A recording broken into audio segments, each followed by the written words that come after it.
My name is Justin Meyer. I work for Jupyter JavaScript Consulting. All we do is JavaScript Consulting. And today I'm going to talk a little bit about JavaScriptMVC.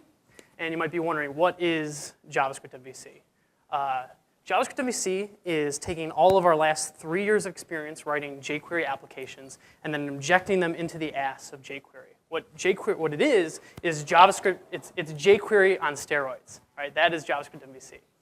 And yeah, so that's us. But there is no, this isn't the MLB. You can use steroids in your JavaScript development.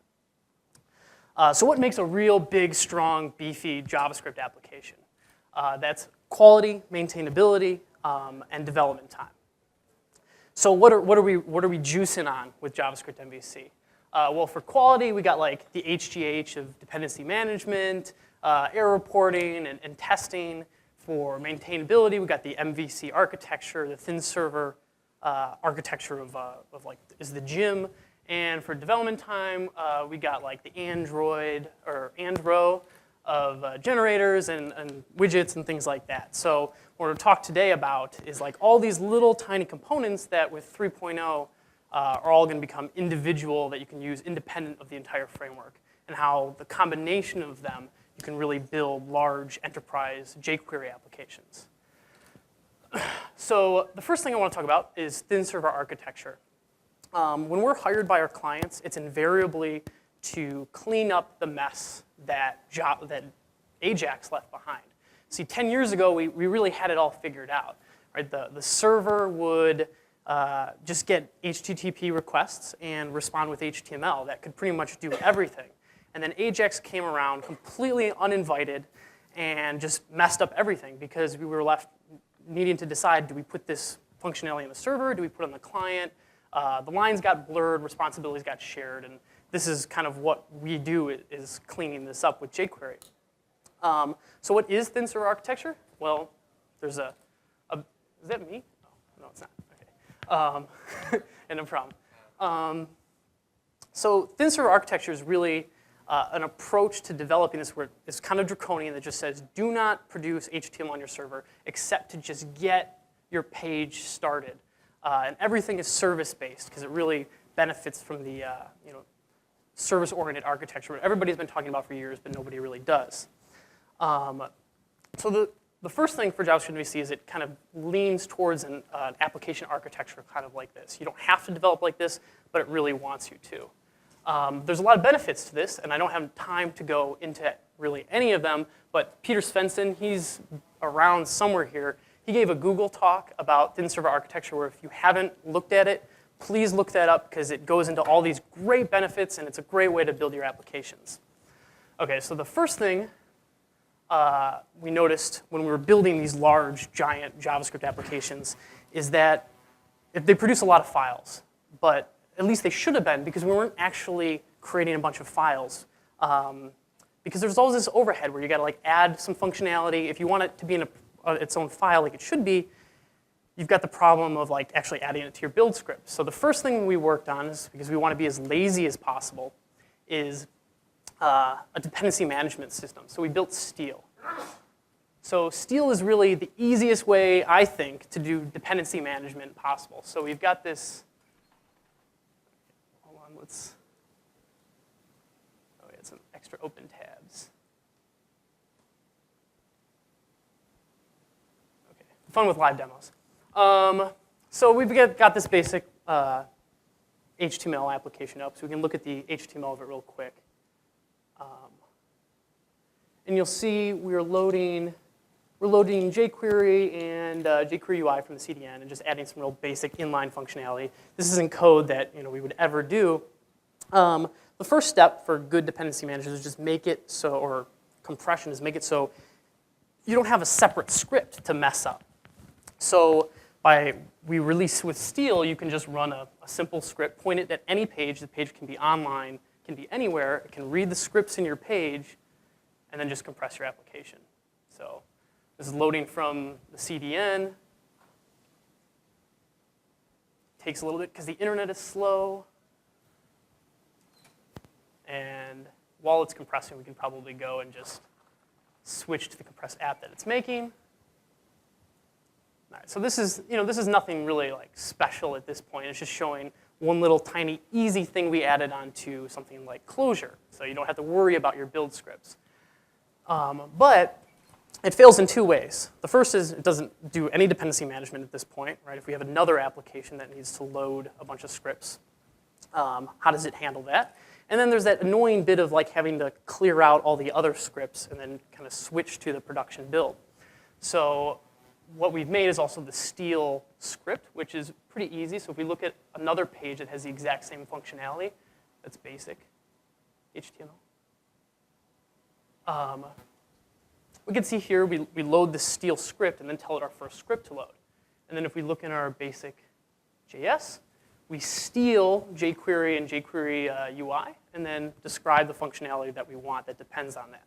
Now, if we have another application like that adds some bonus functionality, so we can look at that real quick. So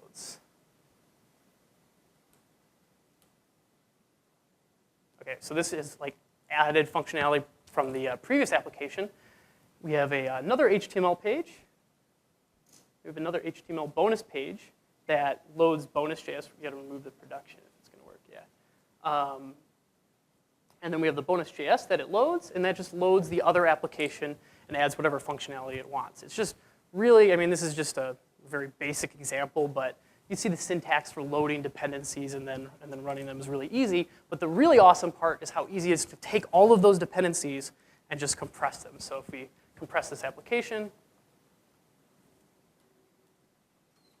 you compress JS, yeah. There you go. You just point it to our page. You can open the page in MJS, see every script tag that's loading.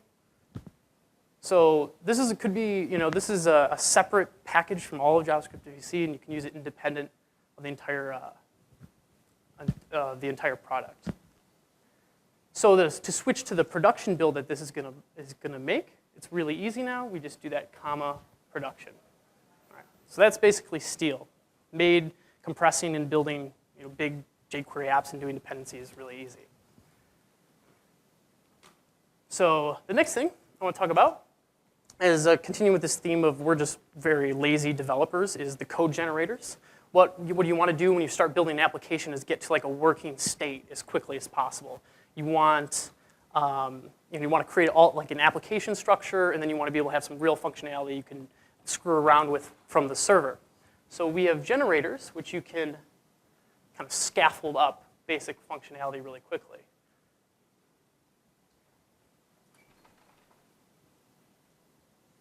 Okay, so this will generate an application structure for us to work from with tests and things like that. It also will get to integrates all the other features that we're going to show. And then we can scaffold part of our data model. So if we have like a service that's producing, we're making a cookbook application here. We can scaffold a recipe model and then get some functionality that we can go and modify.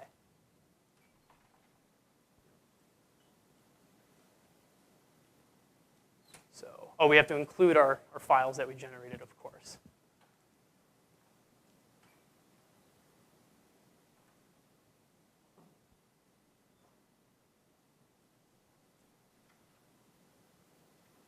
So we'll include our recipe model and recipe controller that we just generated, and we're going to get into how these work in a second.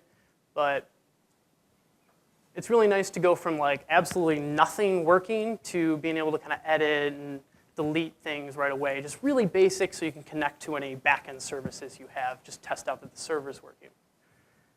Okay. So the next thing I want to talk about is class. And I wouldn't pay too much attention for your own sake to this next slide. This is really just crap I put up just to show that there's a lot of different ways people do things in JavaScript, a lot of ways to write the exact same piece of code. And what you really need to do when you're writing big jQuery applications is pick a organizational unit that you can develop from. And you want it to be like repeatable, you want it to be readable, and just not and basically legible. So what we picked is class. This is based on Jen Resig's class, and we've added like all these different features, such as like namespacing, static inheritance, mixins, introspection. Like it's a JavaScript version of ad hoc polymorphism, which is just like a weird thing, which is like offshoot classes. We've added a lot of things, and we basically build everything around this structure. And there's a lot of debate if a class is needed, but you can pick any structure in your JavaScript applications, but please pick one. Don't leave a bunch of nested anonymous functions in your jQuery code. So the next thing is really the model view controller is what we juice on. And we realized now the Facebook guy was talking about this. He said there's 3 things that you do in any JavaScript application. I really think it's 4. And what I like to use as an example is like a Google-style autosuggest. So, with a Google-style autosuggest, like someone will start typing, you want to respond to that event, then you're going to go to your server and you're going to pull back data, and then maybe you'll want to massage that data a little bit to prepare it for the view, or to prepare it to put in the page or modify the DOM. So what we realize is if you can break apart an application in these 4 parts, it results in much more scalable and modular code. And this is what the MVC of JavaScriptMVC is really about. So to kind of break this down, how we envision breaking down almost any JavaScript functionality, this is how we kind of do it. So to use this as an example, a person types Java. Now that's an event, and you want to respond to that with a controller. So we'll have a search controller, and that'll have a key up function. These all get bound with event delegation. We'll see that more in a little bit. And then you want to wrap that service layer with something. We have a search model. So using the search model, we'll make a request to find all searches. And then the search model will actually do the service wrapping. And then let's say with that search data coming back, you want some domain-specific functionality on it, right? You want a little bit more information than just the raw service is giving you. Like if you want to know if it's already been visited or not, you can add that functionality in the model. And then when the model returns back the list of searches, you basically just insert that, use a client-side template to insert that into the DOM. So this is pretty basic. Now, a lot of people rightfully should be thinking right now, well, all this takes like 3 lines of jQuery code. Why are we turning it into this mess right here? Well, the difference is because those 3 lines of jQuery code, if you're writing like in some of the apps that we've worked on where there are like hundreds of thousands of lines of code, it becomes a mess, and you want to be able to reuse and like wrap things. So we want a search model that we can call to. We want organized controllers that have like good layout. So let's go into each one of these a little bit. So this is the controller, and this is a skeleton of a tabs code. Now, this is really the bread and butter of JavaScriptMVC, in my opinion. It's what most people, when they use it, they like. And if you're a jQuery developer, hopefully right now you're kind of marveling at its beauty. It might look like the nerdy girl with glasses and a ponytail, but to me, it's really nice because first, it's based on class, so it's extendable, inheritable, mixinable, all these great things that you might want to do with a widget, you can do with it. But then it's clear, the events are so clearly labeled and linear, right? You know that li click. You're not binding event handlers in this nested structure. You're writing rules for your widget, right? You're not binding in these crazy nested things. It's just right there. You just read it and you say, oh, it's li click. And now this is hooked up with event delegation. And the controller will automatically, when you can remove the controller, just removes all its event handlers. It's all taken care of for you. It also does some other nice things like write in the class name of whatever element it's acting upon. It writes its name in there, so when you're inspecting with Firebug, you can actually see, oh, it's a tabs widget. There must be, and I'm clicking on an li in the tabs widget. I wonder if there's a tabs widget in my source with an li click, right? You can see your code just by looking at the DOM. And then also, finally, it automatically creates a jQuery plugin. Okay, so being able to connect to a service is really the linchpin of thin server architecture, right? You need to be able to connect to these services really easy. So model is really designed to do that. The basic model can connect to any service really easy and map into that search kind of functionality we saw previously.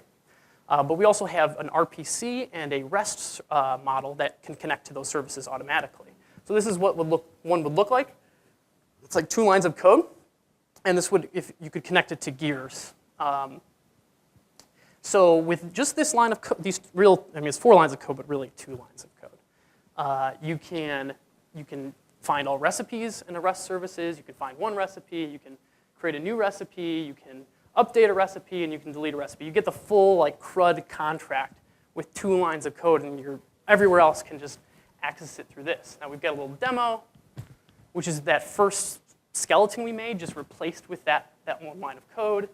So here you can see it connected to the recipes.json, and you can create and destroy them. You can see it making the request for you. Now this is really nice. I mean, this is not anything anybody can't do, but with only 2 lines of code, it's just nice to be able to get this. So if we refresh the page, and now we can work offline. This is gear support right now is prototype, but now if we come back online, I'm not even sure if that will work. You'd have to refresh. You have to delete it when you're offline for any changes. Oh no, we did delete when we were offline. Okay, good. Okay, and then it'll make the changes for you automatically, right? Built in, cool. Anyways, so the final piece of the MVC triumvirate is views. Now there's been a lot of talk and lately about jQuery. It's the most popular thing is should jQuery bring views? And everybody's got their own opinion on what's the best view template. And to me, that really misses the point. It's not necessarily about the view, it's about how you use it. Because you're never going to make everybody happy. So with Vue, we've tried to make a standard, or a uniform templating interface in JavaScriptMVC where you could use any client-side template in kind of the similar way. So an example of it would be something like this. This will will render to-dos EJS, which is a templating file with to-do data, and then insert that after bar. Right? But just by what we've done is, because of this uniform interface, you get things like compression and template lookup for free. So currently supported is Embedded.js, which is this YAML, and micro templates. So these are all supported. It's really easy to hook into. So here's a brief example. That's what a YAML template looks like, and EJS template, and they're all getting inserted to the page the exact same way. So you can use any template language you want on the client with JavaScriptMVC. So a lot of the benefit to the MVC approach actually comes when you're doing the in-betweens. These little subtle problems that everybody has to face when you're building an Ajax application, and consider a little to-do list. You're constantly, when you're making a to-do list, having to somehow label each div so it knows that it's a to-do. So that later you can call actions upon it, know which service to call, and things like that. And figuring that out is something you have to do every time unless you have a pattern that you already know works, and JavaScriptMVC works. So a hypothetical to-do controller would kind of work like this. So you would first find all your to-dos from your service, then you would show them, insert them into the DOM. Because controller knows the name of the controller and the action, the show actions it's in, it can automatically, kind of like Rails, by convention, know where to look up the view without you telling it to. And then in the view, you'll loop through all the to-dos, and you'll spit them in the page with a template. The real interesting part is this little bit. Yeah. By inserting something that's not a string, it knows to put that in the jQuery data, so that it's later there, it's really easy to look up. So when it comes time to delete a single element, right, we listen to delete click. When that happens, we just basically go up one element to our div, and then we can get our model really easy, and then call destroy on that model. It's that easy, right? It's really simple. So then, because we use Open Ajax to publish messages that are the result of all our service requests, we don't have to, if we had multiple of these to-do widgets on the page, and you delete one to-do that was shown another place, well, you just subscribe to the delete of that to-do, and it will remove itself automatically. Right? There's just little tie-ins that you're always constantly doing that get handled because you're using this MVC approach. All right, so the next thing is testing, and this is really, really important, and this is the coolest thing, I think, to come out of the 3rd version of JavaScriptMVC. It's because testing just sucks so bad right now. I love you, Jason. No, Selenium is awesome, but it still sucks. So does all testing solutions until now, but you guys can say that mine sucks too.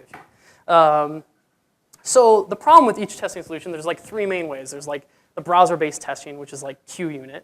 And that is really easy to write, but it's manually driven, right? You gotta stand there and open each browser and test it. There's the simulated browser environments like NJS, and there's a bunch of others. Those are really nice, but they're not really high fidelity because it's not the real browser running. But it's fast, so you can get like good gut check if your code's really working. And then there's the like Selenium, the browser drivers. These actually pop open browsers and then run your tests on them. Those do have high fidelity, but the problem is they're very hard to write. Like they're hard to write tests. It's kind of hard to debug tests because sometimes it happens so fast you can't even see what's going on. So what's really needed is a tiered. You got a question? Oh, okay. If anybody has a question, just raise your hand. Sorry, I should have said that right away. So what we made is Qunit, and it's really a tiered approach. It kind of has all of these parts in it, but a really nice asynchronous syntax that you can write one test, and it runs in the browser, it runs in End, and it runs in Selenium. So the syntax looks something like this. It's based on Qunit's syntax, but it's also kind of based on jQuery too. So you basically select something. This would test like a numeric text box where you can only enter in numbers, right? Look at it, it's pretty basic. You click on it, you type 27, it doesn't write anything like it should, and then you type 27 the numbers, and it has 27. It's really easy. But fortunately, we had a great enough client who let us show an example of this running that we just started working on this prototype for them. So, okay, it's running all the tests in the browser. So if you look at the Qunit page, okay, so this is, it is Qunit. It's just we've added this ability to like drive another page with Qunit. So you can open another page and then click on things really easy. So okay, let's look real quick at the code for what that looks like. So basic. Okay, so this is what the code for that looks like, just like what we were looking at before, right? Opens a page, clicks on it, checks something exists, checks something else exists, then gets a text for it. The reason why it's kind of like asynchronous like this, it handles asynchronous behavior really well. You can call waits because it basically compiles the list of commands it's going to make and then runs them. So we can run this in Selenium really, really easy. So just a script. This automatically is integrated with JavaScriptMVC. So this is going to open up, this will take a second or two. This is going to open up IE.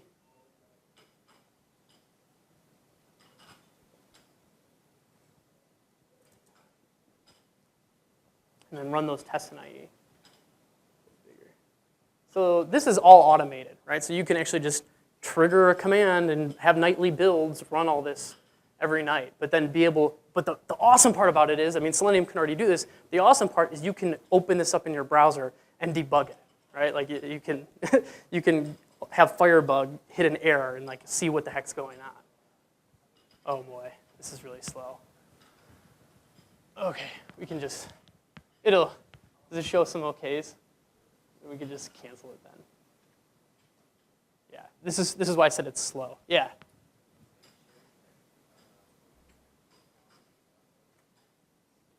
So I should have mentioned that there's this 3.0 release, which hasn't come out quite yet. We're trying in like the next week and a half or 2 weeks. Everything should be standalone. We're trying to make everything. Some things obviously depend on jQuery, but Qunit won't depend on jQuery, and Steel won't depend on jQuery. But we're trying to make everything as useful as possible for as many people as possible. It's a hook, so eventually it'll. Okay, so that's Qunit. Dammit is just a JavaScript error reporting service. Real quick demo. This causes an error. This is just a really simple script that you can include in your pages that detect errors and then will email you when an error happens or prompt the user to type in what happened. So that just sent him an error and the message. So that's pretty nice. You can use this. It's an open source free service. DocumentJS. There's been a lot of awesome documentation engines coming out recently. Ours is based on Remy Sharp's. It looks like Remy Sharp's. You document it with JS stock type stuff. Looks like this. I don't know, you can search. Really basic. I don't know, it's nice. Okay, we can go to the next. So then the final two pieces that we're kind of releasing back is a bunch of jQuery extensions and widgets, free widgets. So first, on widgets, we're releasing a bunch of widgets, but they have like, everybody's released the same type of widgets over and over and over again. So what we're going to try to do, this is an idea a lot from Yehuda Katz and Ben Allman, I've talked a lot about with. This is event-oriented architecture for widgets. So the idea is, what if your widgets were like the DOM? Like the DOM actually provided like a tabs widget. So the idea is like you could click on a tab. You could click on a tab, and then it might trigger a hide request on another div. And then you can listen to that and then prevent the actual hiding of it. And then if you didn't, it would call show, and then you could listen to show and do any complex functionality you want. The idea is we want to provide a very small reusable subset of like an event system for widgets, and that you can add any crazy custom functionality you want on. Because I feel a big problem with current widget libraries is that they're like monolithic. They have every feature under the sun, because there's not a great way always to like get in there and make changes. So this is Fui. We got like this is all prototype right now. This isn't like coming out anytime in the next like week or so. But the really interesting one, oh, it's taking some time to load, isn't it? So we got a lot of the jQuery UI ones done. But the interesting one is menu. So just by this basic menu right here, we're able to add like a lot of different type of crazy menus. So if you scroll down to navigation.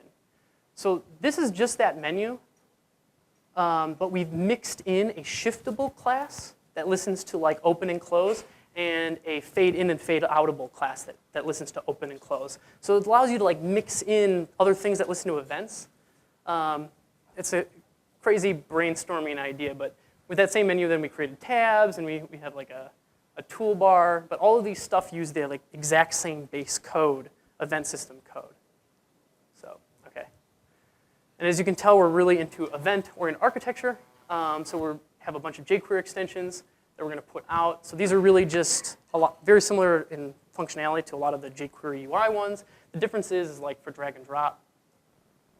If you look at the source, instead of like having a plugin do drag and drop, you just bind to the event drag and drop, and it works with live and things like that. So we got history select, all these different ones. But well, history is integrated. That's actually Ben Allman's, but it's integrated in a funny way. And then JavaScriptMVC provides a bunch of other helpers.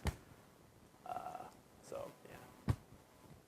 So I think that's. Oh, so the last thing I'd like to do, JavaScriptMVC really depended on a lot of like.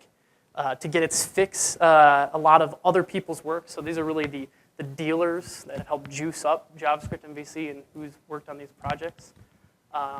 So we're really excited about the 3.0 release. It's like a week away. If you do jQuery development, hopefully this interests you. Thanks, everybody.